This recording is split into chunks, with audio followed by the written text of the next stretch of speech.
Ahmedabad municipal corporation સંચાલિત કેટલીક શાળાઓ અત્યંત જર્જરિત અને ભયજનક અવસ્થામાં છે. આવી જ એક શાળા જમાલપુરની ટોકરસા પોળમાં જોવા મળી છે. અહીં જોઈ શકો છો કે સીલિંગના પોપડા ઉખડી ગયા છે અને ગમે ત્યારે ભયજનક અકસ્માત થઈ શકે છે.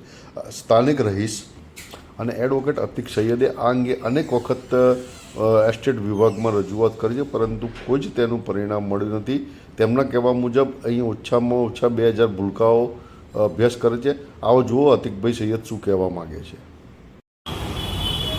जय साथियों, मैं एडवोकेट अतिक सैयद आपको बताना चाहता हूं कि जमालपुर वार्ड में एक स्कूल आई हुई है जो अहमदाबाद म्यूनिसिपल कॉरपोरेशन द्वारा संचालित है. कुछ समय पहले अहमदाबाद म्यूनिसिपल कॉरपोरेशन ने वो स्कूल जो है वो जर्जरित हालत में थी, खराब परिस्थिति में थी. इसकी वजह से वो स्कूल को अहमदाबाद म्यूनिसिपल कॉरपोरेशन के एस्टेट विभाग को सौंपणी कर दी थी. आज इस वीडियो के माध्यम से मैं आपको कहना चाहता हूँ कि उर्दू शाला नंबर 2 और गुजराती शाला नंबर 6 जो टोकरसा की पोल में आई हुई है उसकी परिस्थिति क्या है वो आप ये वीडियो से देख सकते हैं.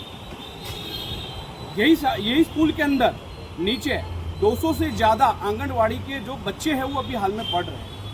ये स्कूल के अंदर किसी का अकस्मात होता है या ये जो ढाबा है, गैलरी है, ये गिरती है या किसी को कुछ भी जान हानि होती है तो इसकी जवाबदारी किसकी रहेगी?